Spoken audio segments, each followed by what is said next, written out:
Hi friends, welcome to Sai Jain Academy. Myself Bhima Nayak L.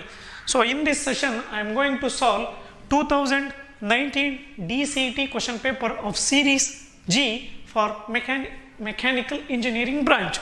So the branch is Mechanical Engineering. 2019 DCET question paper series is G, in which I am going to focus on unit 1, that is manufacturing technology. So according to 2015 DCET scheme of syllabus, the unit number 1 is a manufacturing technology for 25 marks. So you can expect 25 questions from unit number 1, that is manufacturing technology. So for 25 marks, 25 questions. So you have to give more weightage to this subject because the marks is huge. So for DCET point of view, it is a very important subject. Unit number 1, manufacturing technology. So for manufacturing technology from DCET 2019 question paper, so the first question starts from 109. So the first question 109. Which one of the following mandrel is used to a set of hollow workpieces? Options are option A, step mandrel, option B, collar mandrel, option C, screwed mandrel, option D, gang mandrel. So the question is about the mandrel, which is the accessory of lathe. So the question is on chapter lathe. So before going to answer this question, we have to know what are mandrels. So in lathe we use mainly two types of accessories such as rests and mandrels. Rests are used to support a solid cylindrical component in order to avoid vibration.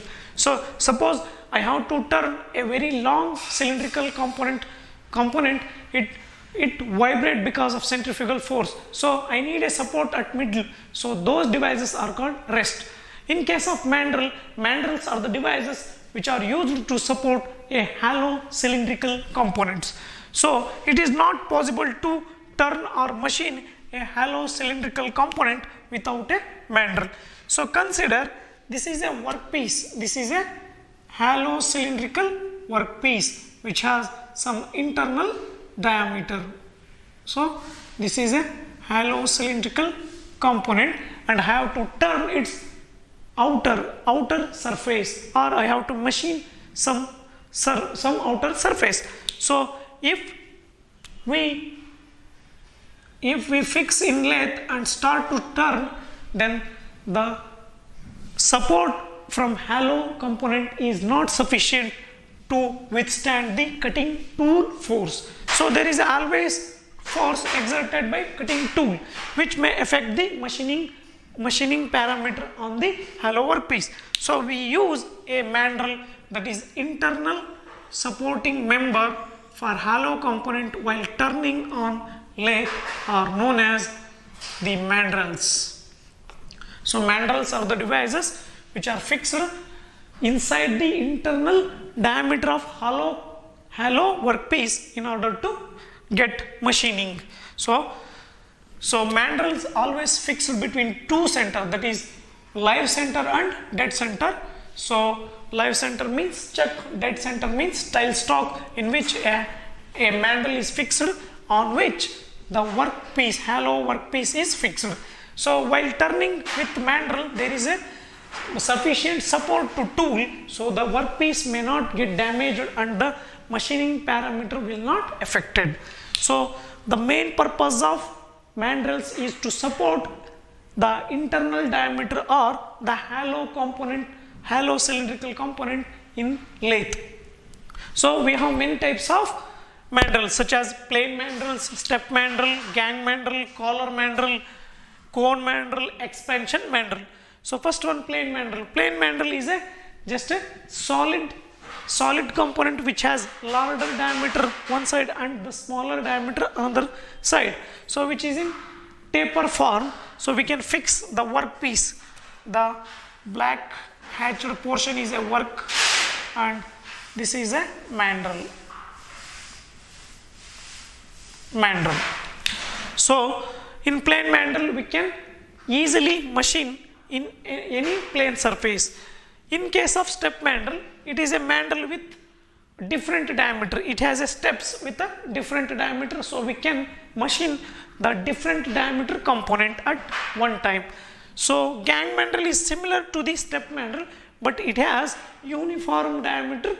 A set of uniform diameter workpiece can be machined with the help of gang mandrel. It is also a type of step mandrel. Next, collar mandrel has two collar at its both end, which can help to machine very larger components.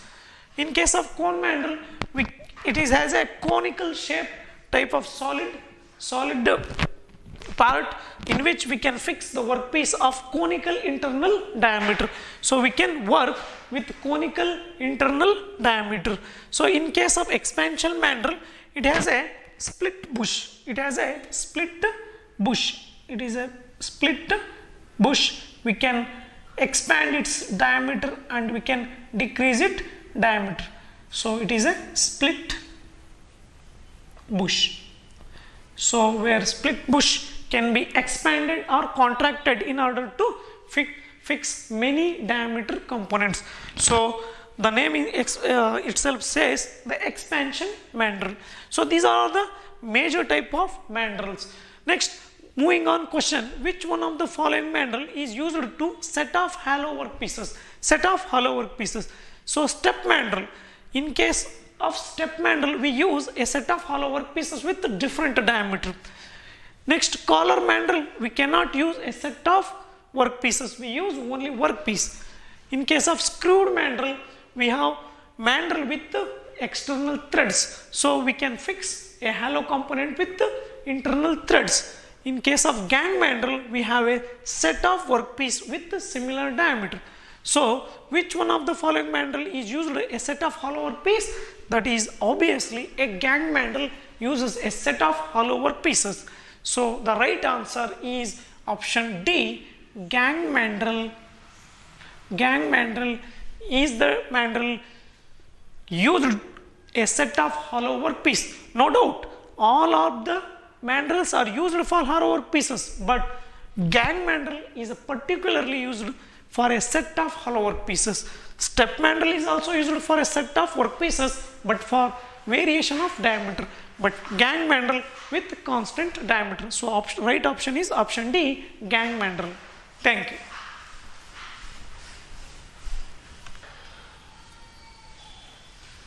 Next question, question number 110. The taper turning by swiveling the compound rest method, half taper angle is calculated using dash. Option A, tan alpha capital D minus small d divided by 2L. Option B, tan alpha is equal to D minus D divided by E. Option C, tan alpha is equal to 2L divided by capital D minus small d. Option D, tan alpha is equal to L divided by capital D minus small d, where capital D is a major diameter. Major diameter. Small d is a minor diameter. And L is a length of taper. Length of taper. Next, alpha is a taper angle. Taper angle. So consider, so this is the cylindrical component we have to convert into a taper component. So this is the rectangular component we have to convert into taper angle. So where D is the major diameter or largest diameter, small d is the minor diameter or smallest diameter, and L is the length of taper. So these 2 points meet at some particular point, that angle is known as alpha. So that alpha is the taper angle. So we have tan alpha. What is tan? Tan is opposite by adjacent. So tan alpha is opposite by adjacent side. So opposite to this triangle is capital D. We have to take this portion. So that is capital D minus small d divided by 2, and adjacent side we have L. So tan alpha is equal to capital D minus small d divided by 2 times of L.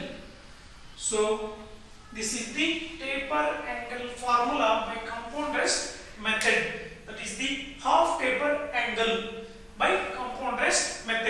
So in options, in options we have tan alpha capital D minus small d divided by 2L. So option A is the right answer for this question. Thank you.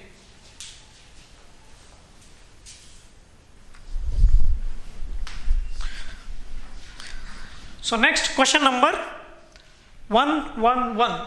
So 111. Process of enlarging hole through a certain distance from one end is called option A tapping, option B undercutting, option C boring, option D counter boring. So these are the various processes carried in drilling machine.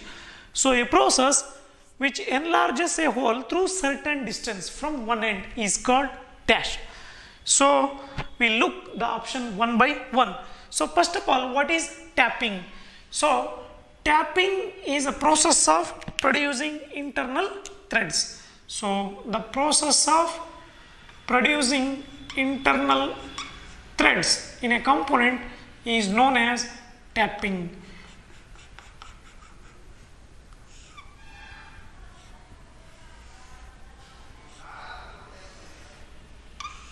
So the process of producing internal threads. The process of producing internal threads is called tapping.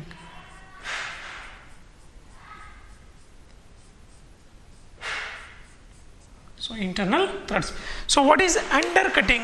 Undercutting is the process where some material is removed in a previously drilled hole in order to place some fasteners such as nut and screws.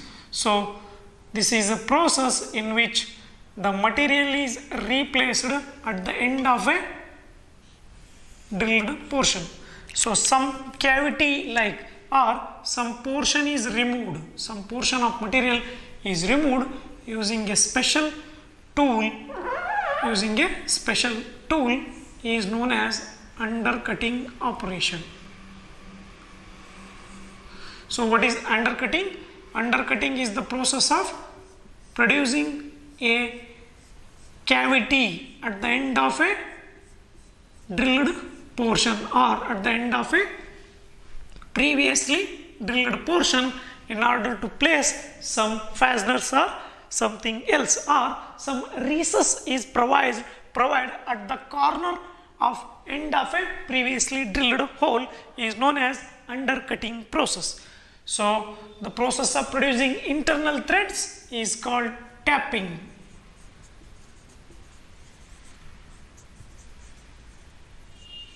Internal thread is called tapping. The producing of grooves or recess at the shoulder of or at the corner of previously drilled hole is called the undercutting process. Next, boring. What is boring? Boring is the process of enlarging previously drilled hole. So the process of enlarging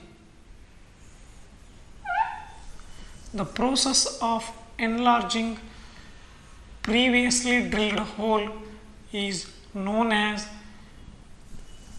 boring.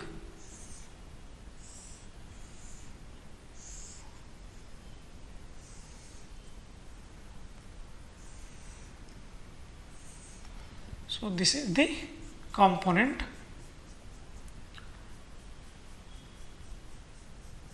So previously it was here.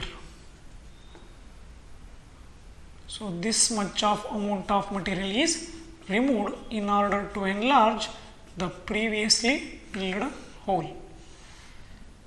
So by using a tool known as boring tool.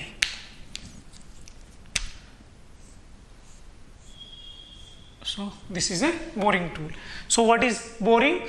The process of enlarging the previously drilled hole is known as boring. So by using a boring tool. So in boring, the hole or the previously drilled diameter enlarges throughout its length. So, throughout its length, that process is known as boring. Next, counter boring. So, this is the process in which the previously drilled hole is enlarged to some distance only from one end. So, this is the previously drilled hole and some portion is only enlarged from one end or in rectangular shape. So, this is the counter boring operation. Counter boring operation is usually done to fastens nut and bolts. So, in order to place hexagonal or square bolt, we have to enlarge some portion of previously drilled hole is known as counter boring. So, by using a tool, so this is the tool where the previously drilled hole, the diameter of previously drilled hole is enlarges up to some certain distance only. So, some certain distance only, that process is known as counter boring. In case of boring, we enlarge the hole throughout its length. In counter boring, we enlarge the previously drilled hole to some portion from one end. So, this is the counter boring. So, the process of enlarging hole through certain distance from one end. So, the right answer is counter boring. So, option D, counter boring is the right answer for this question. So, next moving on, next question number 112. Which one of the following cutting tool material is the hardest and most wear resistance? Options are stellites, option B diamond, option C ceramics, option D carbon steels. So, here is a note which gives the information on the hardest material till to date. So, the most hardest material is diamond, next to diamond is CBN, cubic boron nitride, next ceramics, next cemented carbides, and fifth HSS, high speed steel. So, the most hardest tool material as per to date is diamond. This is the most hardest material and most wear resistance. So, the right answer is the diamond, option B. Always remember the order of the hardest tool material. From diamond is the first hardest material, next to diamond CBN, next ceramics, next cemented carbides, next HSS. So, this is the decreasing order of hardest tool material. So, which one of the following cutting tool material is the hardest and most wear resistant? Is the diamond. Option B, diamond is the right answer. Thank you.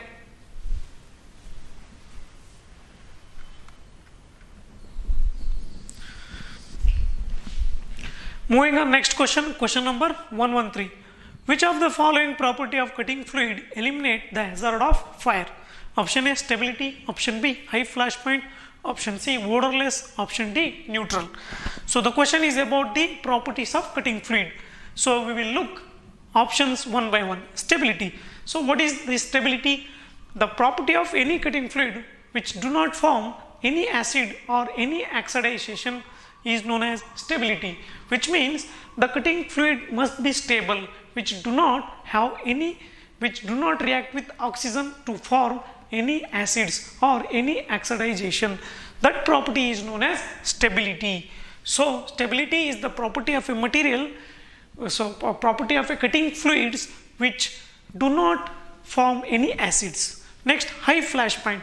It is the property of a cutting fluid which resists the fire. So, as the temperature increases, the chances of fire may be more. So, any cutting fluid have higher flash point so that it cannot catch flashes of fire suddenly.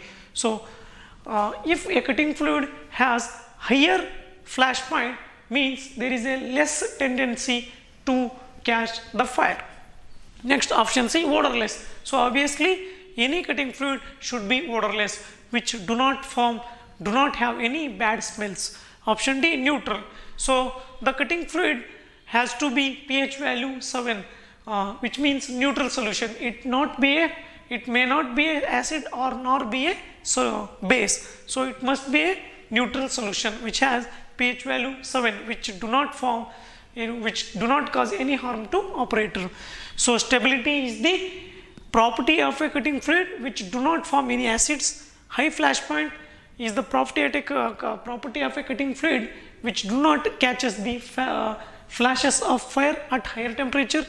Odorless is the property of cutting fluid which do not have a bad smell. Neutral is the property of a cutting fluid which is not be acid nor be a base. So the question is, which of the following property of cutting fluid eliminate the hazard of fire? Which means the high flash point. High flash point is the property of a cutting fluid which eliminate the hazard of fire.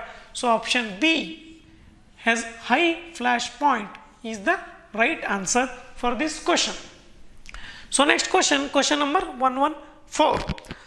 So chisel edge angle provided on drill bit varies from option A 120 to 135 degree, option B 100 to 115 degree, option C 135 to 150 degree, option D 45 to 60 degree. So the chisel edge of any drill bit is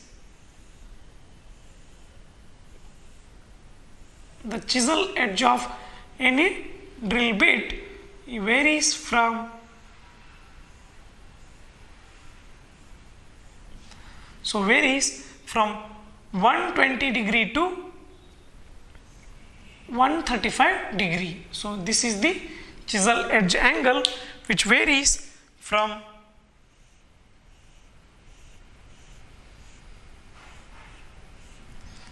120 degree to 135 degree.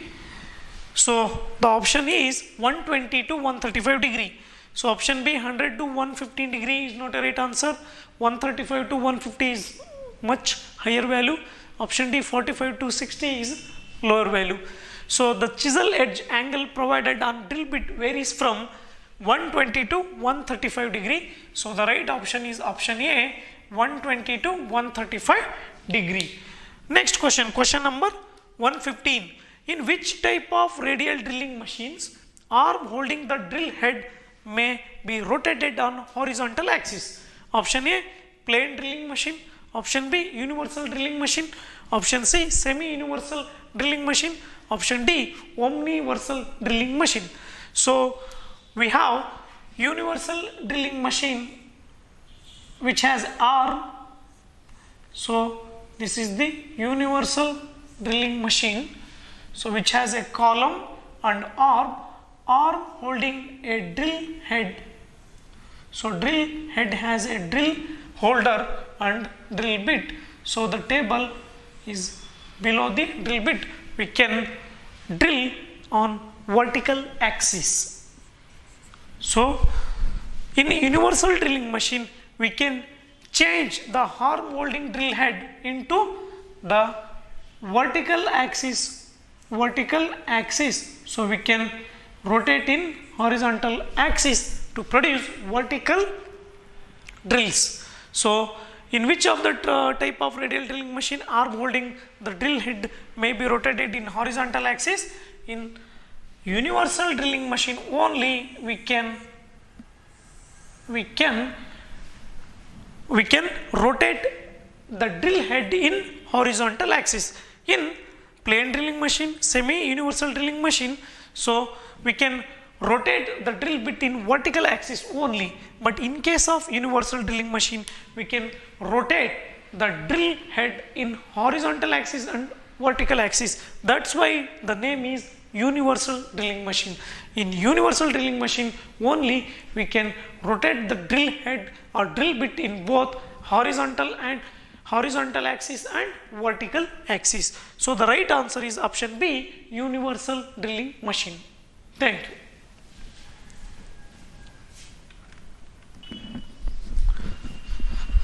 So next question, question number 116. The top and sides of table of a shaper usually have option A L slots, option B T slots, option C I slots, option D H slots. So this is the most simplest question in manufacturing technology. So shaping machine tables, so working table.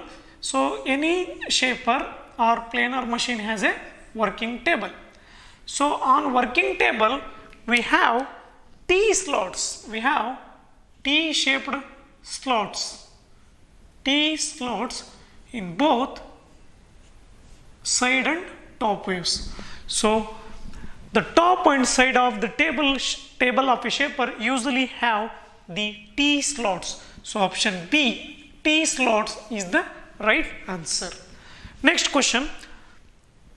Question number 117. Which machine is used to produce plain and flat surface on heavy and large workpieces? So option A planing machine, option B shaping machine, option C lathe, option D drilling machine. So in which machine we used to produce plain and flat surfaces on large and heavy workpieces? So in order to produce flat and plain surface, flat and plain surface, so we use only two machines, that is shaping machine, so shaping machine and planing machine. Shaping machine or shaper, planing machine or planer. But in shaping machine we used flat surface or plain surface, that may be vertical, horizontal or inclined flat surface on smaller workpiece only, or we also use shaping machine to produce spur gears.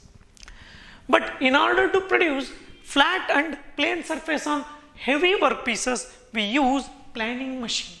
So option A planing machine is the right answer for this question. So option B shaper is also a machine used to produce plain and flat surface on small workpieces only. Option C lathe is a machine used to produce turning operation. So we use lathe for turning of cylindrical components, turning, drilling, facing, step turning, taper turning. We use for turning, lathe machine for turning only. So option D drilling machine, we use drilling machine to produce a cylindrical grooves or holes. Drilling machine is used to produce cylindrical holes or internal threads, that is tapping process. So lathe for turning process, drilling for drilling holes, shaping for flat surface, producing flat surface for small workpieces. Planing machine is the machine used to produce plain and flat surface on heavy and large workpieces. So option A planing machine is the right answer. Thank you.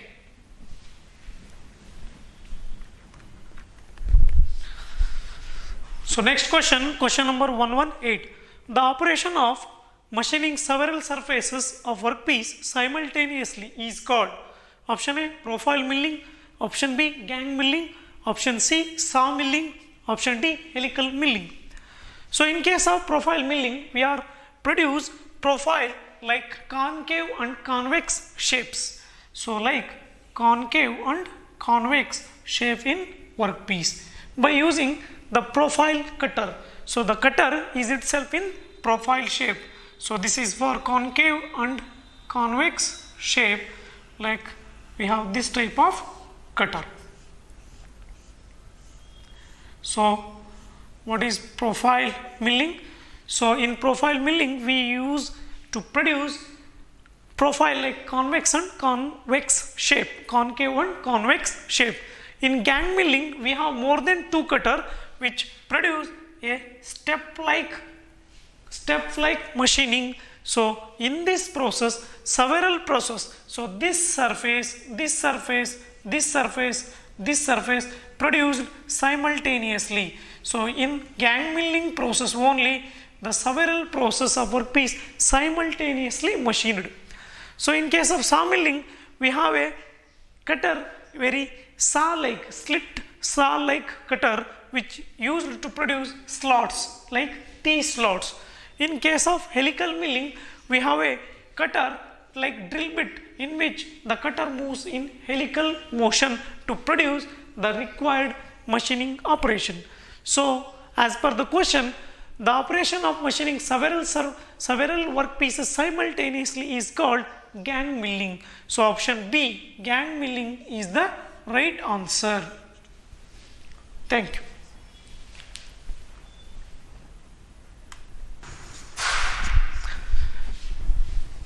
So next question, question number 119. The process of removing metal by cutter which is rotated in the same direction of travel of workpiece. Options are up milling, option B down milling, option C face milling, option D end milling. So the process of removing metal by a cutter which rotate in the same direction of travel of workpiece.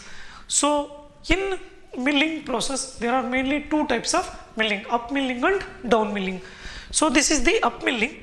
In case of up milling, the rotation of cutter is opposite to the travel of workpiece. So if cutter rotates in clockwise direction, the workpiece fed to opposite to the direction of rotation of cutter.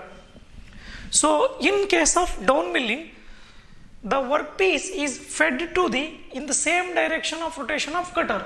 So if cutter rotates in clockwise direction, the workpiece fed in the same direction of cutter. So in case of up milling, there is a chances of lifting the workpiece. So holding is very important in case of up milling. It tries to lift the workpiece, but in case of down milling, it tries to compress the workpiece. So in case of up milling, so there is a force which tries to lift the workpiece. In case of down milling, there is a compressive force which compresses the workpiece. Here the holding device is necessary to hold workpiece very efficiently. In this, the holding of workpiece is not necessary because cutter itself act compressive force on the workpiece. So these are the main two categories of milling in milling process. So the question is the process of removing metal by cutter in which cutter rotate in the same direction of travel of workpiece, in the same direction of rotation of travel of workpiece, that is the down milling. So the down milling is the right answer for this question. So what about face milling? Face milling is the process of producing flat surface. So face milling is the process of producing flat surface that may be horizontal or vertical or angular on any surfaces. So in the figure, the stepped portion is a face milling, which is done by a face milling cutter. Next, what about end milling? End milling is a cutter with multiple cutting point. So it is similar to the drill bit in drilling machine. So it is used to produce perform end operations, or it is also used to produce some slots, keyways and some of the excess material. Or in end milling, we finish the workpiece by a end milling cutter. So up milling is the process in which cutter rotates in the opposite direction to the travel of workpiece. In down milling, cutter rotates in the same direction of travel of workpiece. In face milling, we used to produce face milling to produce flat horizontal vertical surface. End milling is a process in which we produce slots and keyways. So the process of removing metal by cutter in which cutter rotate in the same direction of travel of workpiece is in case of down milling. So option B, down milling, is the right answer. So moving to next question, question number 120. Which one of the following is manufactured abrasive? So in grinding operation, we have two types of abrasive: manufactured abrasive and natural abrasive. So the abrasive which are available freely in nature are known as natural abrasive, and some of the abrasive we are going to manufacture are called manufactured or artificial abrasive. So which one of the following is a manufactured abrasive or artificial abrasive? Option A corundum, option B silicon oxide, option B quartz, option D diamond. So make a list of naturally available and artificially prepared abrasive. So what are the natural abrasives? Chalk, corundum, diamond, quartz, sand, Arkansas stone. Arkansas stone. These are the naturally available abrasives. And what are the artificial abrasive? Silicon oxide, aluminum oxide, synthetic diamonds, CBN, cubic boron nitride. So these are the 4 abrasive which we are going to manufacture artificially. So which one of the following is manufactured abrasive? So it is in the form of symbol. Si means silicon oxide. So option C, silicon oxide, is the manufactured abrasive, whereas corundum, quartz, diamond are the naturally available abrasive. So the right answer is option C, SiC, which means silicon oxide. Thank you.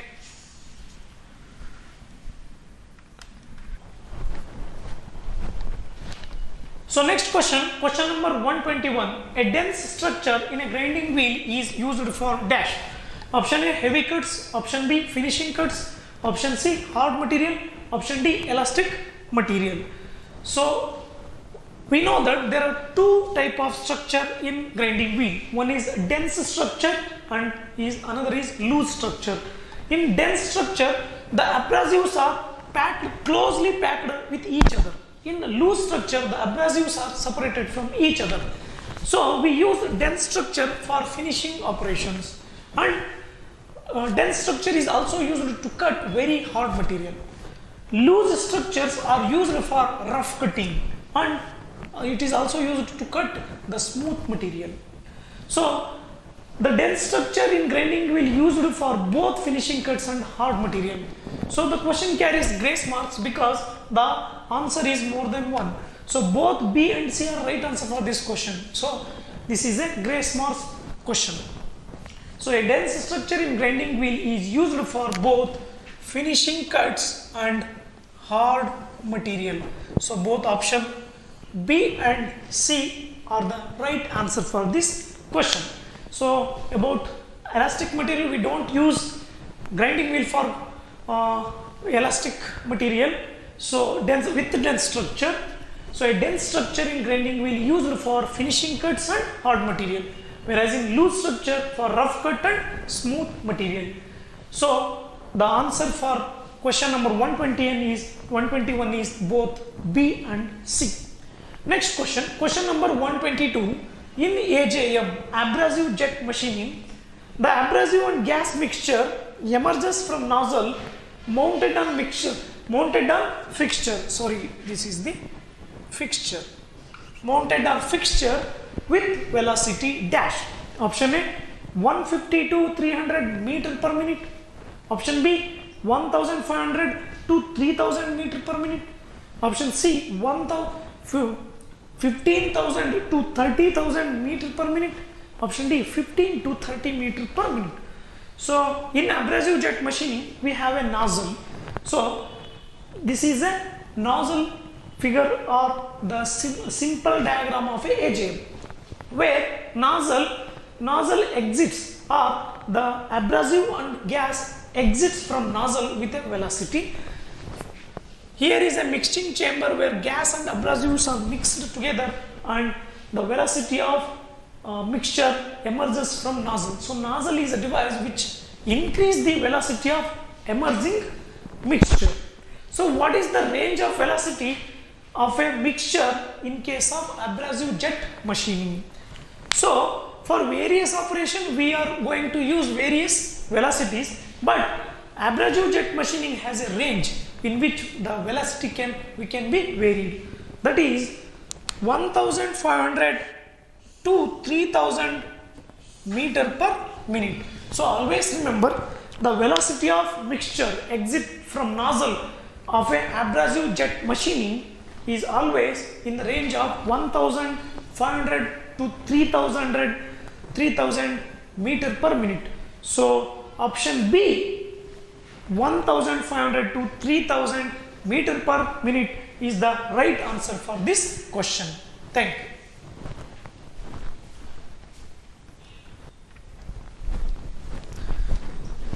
So next question, question number 123. In LBM, laser beam machining, the laser in short pulses has a power output of, options are, option A, 0.1 kilowatt per centimeter square of the beam cross section, option B, 1 kilowatt per centimeter square of the beam cross section, option C, 10 kilowatt per centimeter square of the beam cross section, option D, 1000 kilowatt per centimeter square of the beam cross section. So in laser beam machining, we use laser as a power source, in which the short pulses of laser having a power output of 10 kilowatt per centimeter square of the cross section of beam. So always remember the short pulses in laser beam. So the beam which has short pulsating energy levels, or the power output from those short pulses has a power output is 10 kilowatt per centimeter square of the beam cross section. So option C, 10 kilowatt per centimeter square of the cross section of the beam is the right answer. Next question number 124. The property of sand withstand high temperature of molten metal without breakdown is called, option A, refractoriness, option B, cohesiveness, option C, porosity, option D, adhesiveness. So the question is about the properties of a sand or molding sand. So the property which withstand high temperature of molten metal. So in any casting, so consider this is a simple casting, so made up of molding sand. So here is the cavity, so cavity on which we have to pour the molten metal which acquire the shape of the cavity and form a casting. So when we pour hot molten metal, so it has higher temperature, so that temperature which may affect the sand packing, so the sand may crack or disperse or get disrupted by molten metal, so the casting it is not possible to achieve a good quality of casting. So the molding sand has a property which withstand the higher temperature of molten metal without breakdown. So that property is known as refractoriness. So option A, refractoriness is the right answer. So refractoriness is the property of a molding sand which withstand with high temperature of molten metal when it is poured to the cavity of a mold box. What about cohesiveness? Cohesiveness is the ability of a molding sand in which the particle attract with each other, or the force of attraction between the same molecule of molding sand is known as cohesiveness. So what is cohesiveness? The force of attraction between the same molecule. The force of attraction between the same sand molecule is known as the cohesiveness. So if there is no cohesiveness, we can't able to produce a good quality of mold. Next, option C, porosity. What is porosity? Porosity is the ability of a molding sand which allows to escape the hot gas from the mold box when the molten metal is poured. So what is porosity? Porosity is the ability of a molding sand which allows to escape the gases which is produced by molten metal when it comes contact with the sand which has a moisture content, and allows them to escape through the voids of the sand. So that property is known as porosity. If there is no porosity, the sand may get cracked. So a good molding sand has a good quality of porosity which allow to escape the gases which is produced during the pouring of hot molten metal. Next, option D, adhesiveness. So adhesiveness is the property of a molding sand which attracts with other molecules. The force of attraction between the different molecule is known as adhesiveness.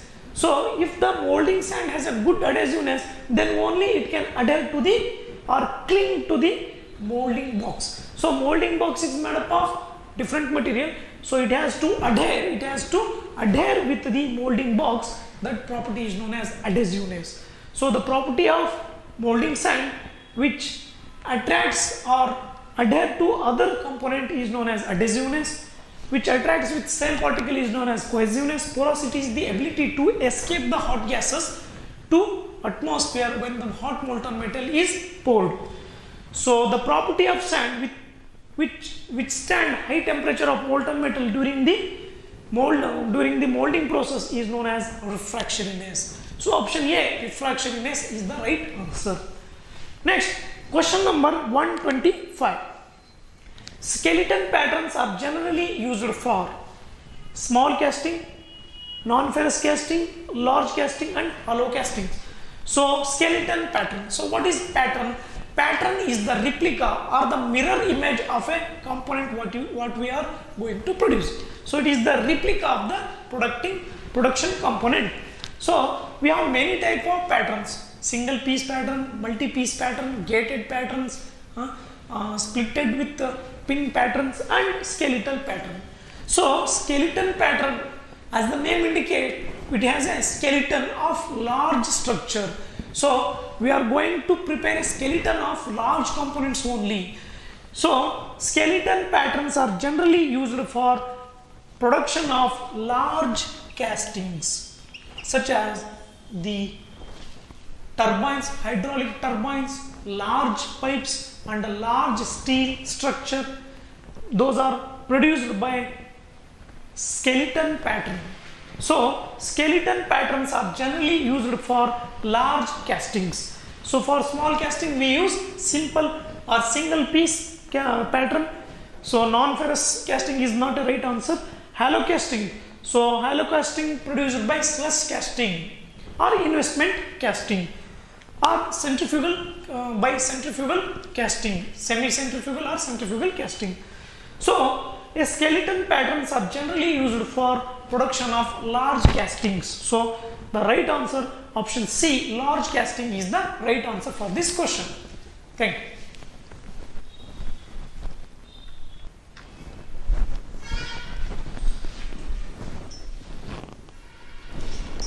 Next question, question number 126. In electric resistance welding, voltage required for heating is dash. Option A 1 to 5 volts, option B 6 to 10 volts, option C 11 to 20 volts, option D 5 to 100 volts. So electrical resistance welding is a type of welding in which we are going to use the electrical resistance phenomenon for production of heat to weld different materials. So every material has a resistance. By increasing its resistance, so that we can increase the heat production rate. So the heat produced by resistance is sufficient to melt those two metal and weld together. So a minimum force required in case of electrical resistance welding to join the two different materials. So in electrical resistance welding, the heat produced is given by a formula H is equal to I square R into T, where H is the heat produced in joules, I is the current in amperes, R is the resistance in ohms, T is the time for current supplied. So heat generation is given by I square R into T. So very important. So please remember H is equal to I square R into T. So the required current voltage for the electrical resistance welding are the current required in the ranges of 100 to 10,000 ampere, 100 to 10,000 ampere in the range of 100 amperes to 10,000 ampere, voltage 2 to 4 volts, and the gap between the welding gun, the gap between the gun is 4 to 7 mm, and we have to apply some mechanical force in order to get welding. So please remember the values for resistance welding. The current required is 100 to 10,000 ampere, voltage is 2 to 4, 2 to 10 volts, and the gap is 4 to 7 mm, and the formula to calculate the heat generated during the resistance welding is given by H is equal to I square R into T. So from this data we can easily say what is the voltage required for heating. So it is in between the range 2 to 10.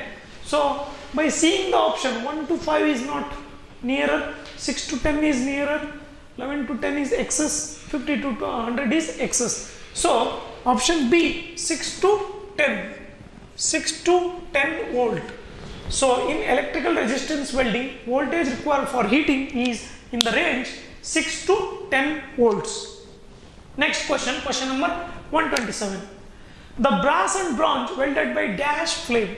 Option A, neutral. Option B, oxidizing. Option C, carburizing. Option D, acetylene.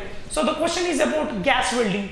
So in gas welding, we know that we have mainly three types of flame: neutral flame, oxidizing flame, and carburizing flame. So in gas welding, we have two cylinders.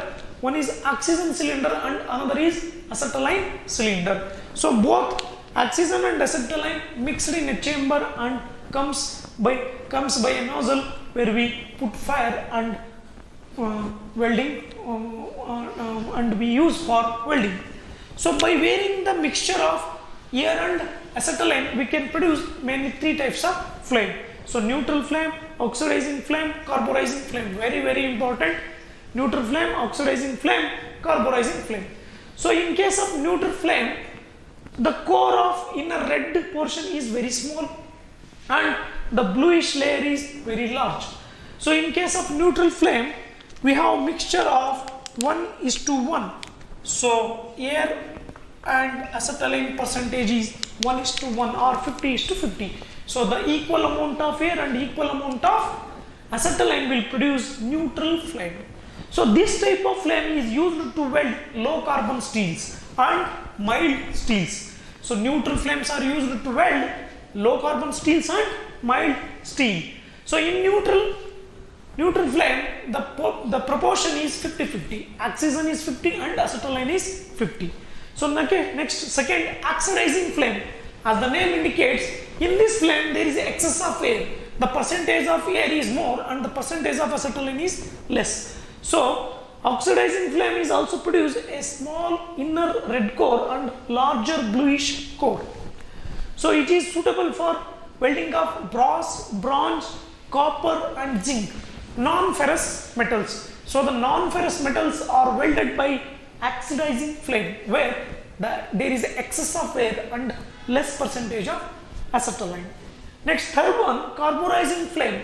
So in this flame there is a larger inner red core with smaller yellow core and bluish layer is around the red core.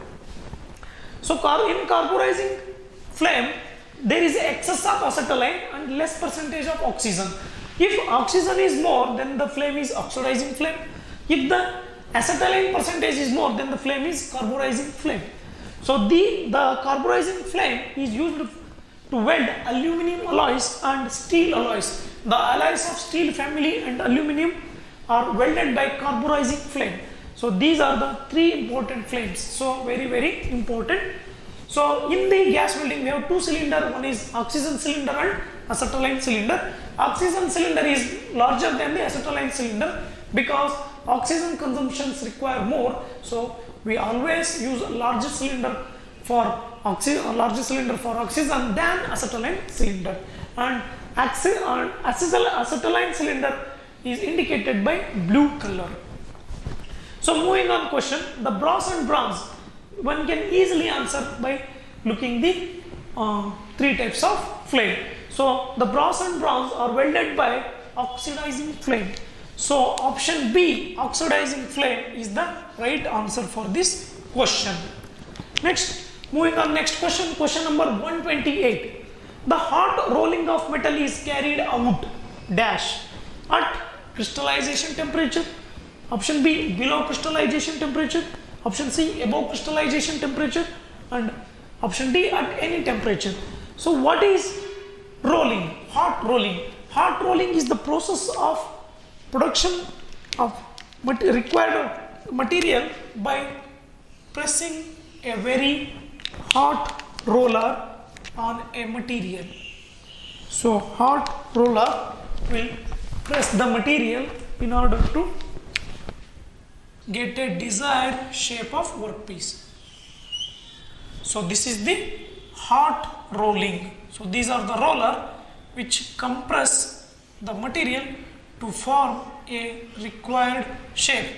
So these are the material. So hot material, these are the roller will compress to produce a thin sheet. So the hot rolling process is carried out at crystallization temperature, below crystallization temperature, above crystallization temperature and at any temperature. So we have to know what is crystallization. So crystallization is the process in which the atoms of a metal starts to regain itself. So for any component, consider this component is at room condition. So the atoms or molecules are refined as follows, and there is a interlocking of stress. So interlocking of stress. At recrystallization temperature, the crystal starts to skip their places. So there is a new formation of, there is a new crystal formed, and many crystals are exchange their places. So that temperature is known as the recrystallization temperature. So a temperature in which crystallize change their position or forms new type of crystals and destroying of old crystals is known as recrystallization temperature. In this temperature, crystals are refined as much as possible, and if there is a defect, if there is any porosity, if there is any stress interlocked which are relieved, so if there is any voids or porosity present at recrystallization temperature, they will disappear, and if there is a stress locked in this component during any heat treatment process or manufacturing process, will relieved during the recrystallization temperature. So hot rolling is carried out always at above the recrystallization temperature. So right answer is option C, above recrystallization temperature. So above recrystallization temperature only we can get a good quality of components. If we done hot rolling below recrystallization temperature, the refinement of crystal will not satisfactory. So there may be chances of voids, formation of voids, porosity, cracks, which will defect the component. So in order to avoid this problem, we heat the material in hot rolling process above the crystallization temperature. So the right answer is above crystallization temperature. Option C is the right answer. Thank you.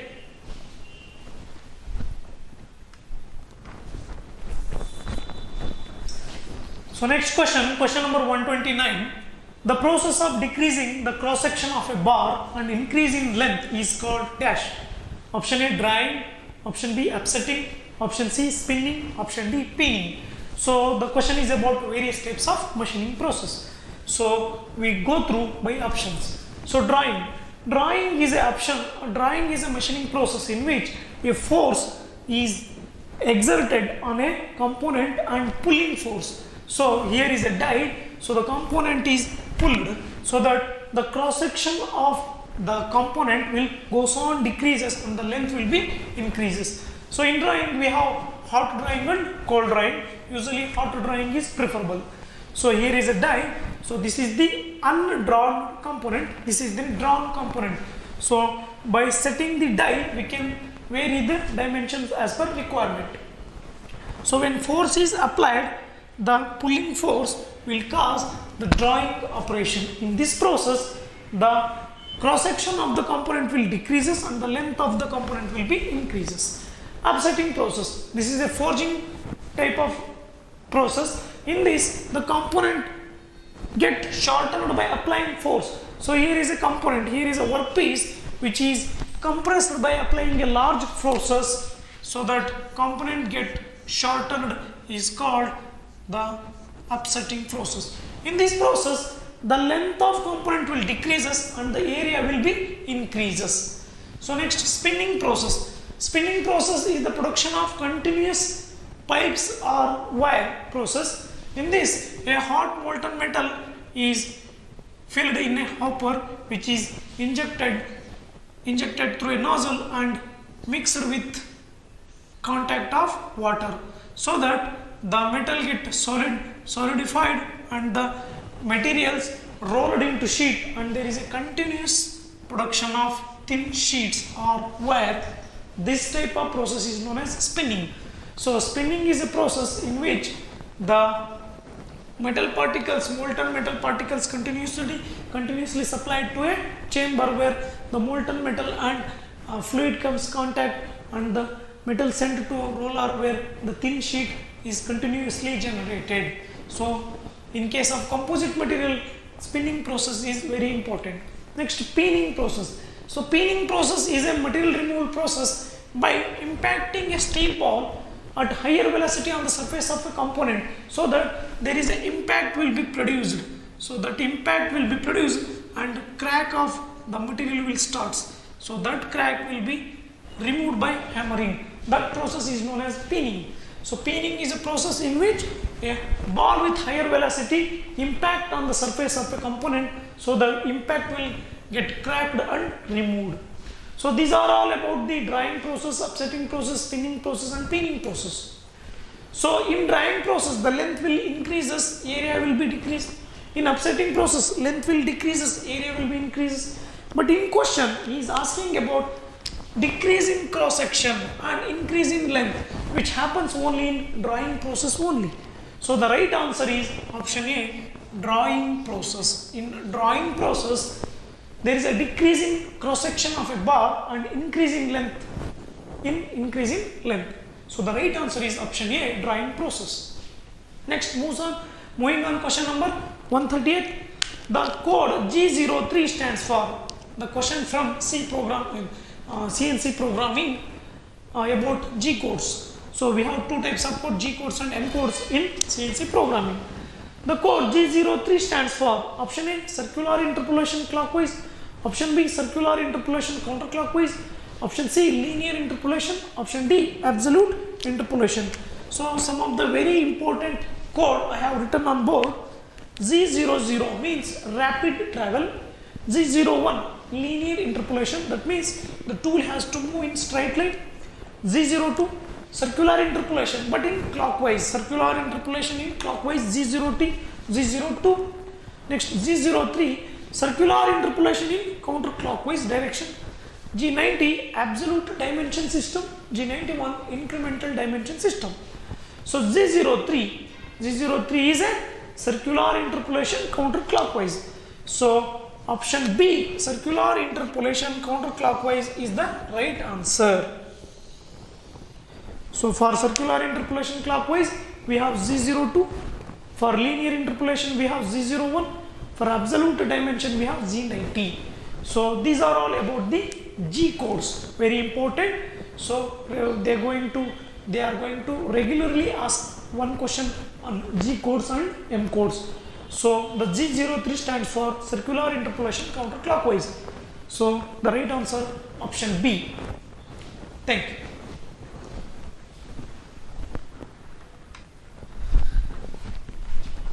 Next question, question number 131.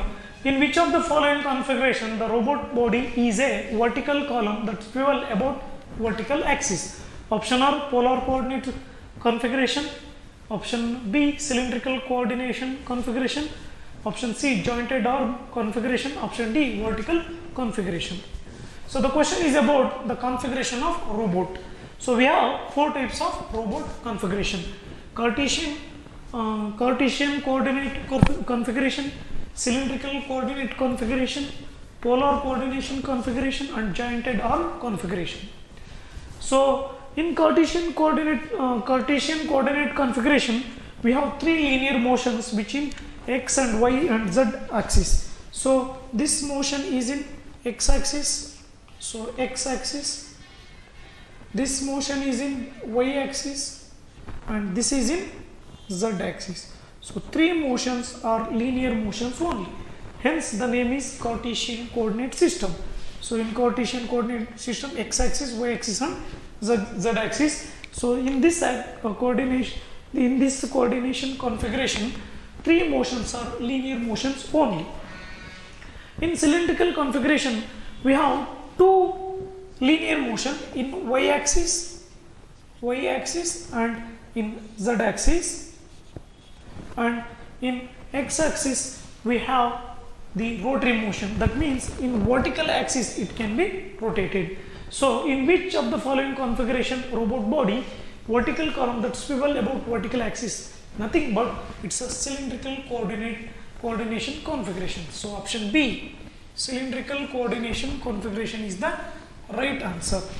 So in jointed arm configuration we have three rotary motion in x axis, y axis and z axis. Only rotary motions. Three motions are rotary motion in jointed arm, three motions are linear motion in Cartesian, one rotary motion in that is in y axis. In z and x axis there is a linear motion in case of cylindrical coordination configuration. So the right answer is option B, cylindrical coordination configuration. Thank you.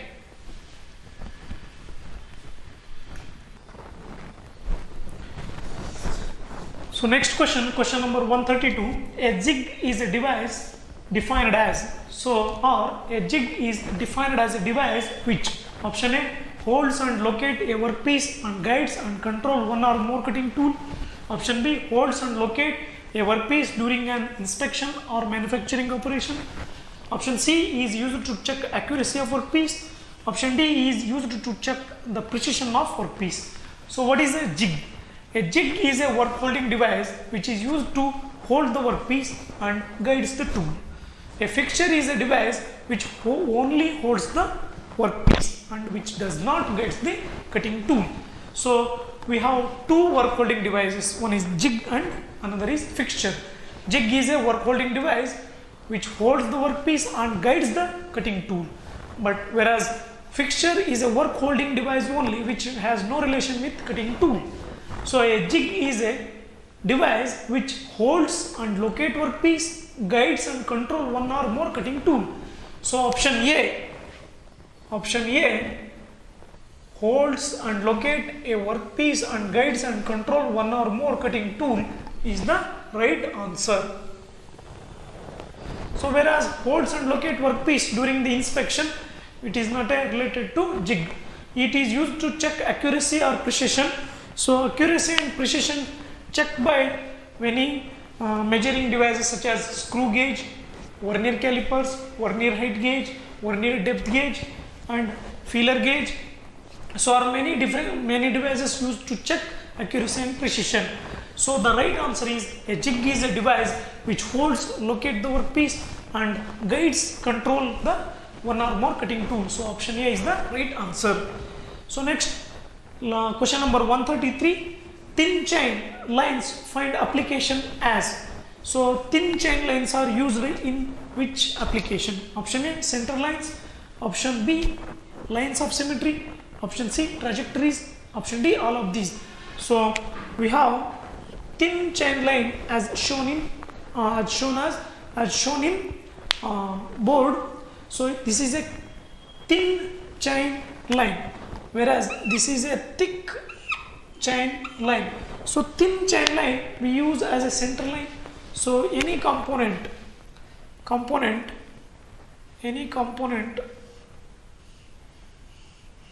whose center line is indicated by thin chain line and line of symmetry. So if component is completely symmetry, if a component is completely symmetry, then the symmetry is also denoted by thin chain line. So thin chain lines. Trajectories. So trajectories also denoted by thin chain line. So thin chain lines are used in center lines used to denote center lines, lines of symmetry and trajectories. So the main applications of chain lines, thin chain lines are to denote center lines, lines of symmetry and trajectory. So right answer is all of these. Option D, all of these is the right answer. So thin chain lines are used in the application of center lines, lines of symmetry and trajectories. So option D, all of these is the right answer. Thank you.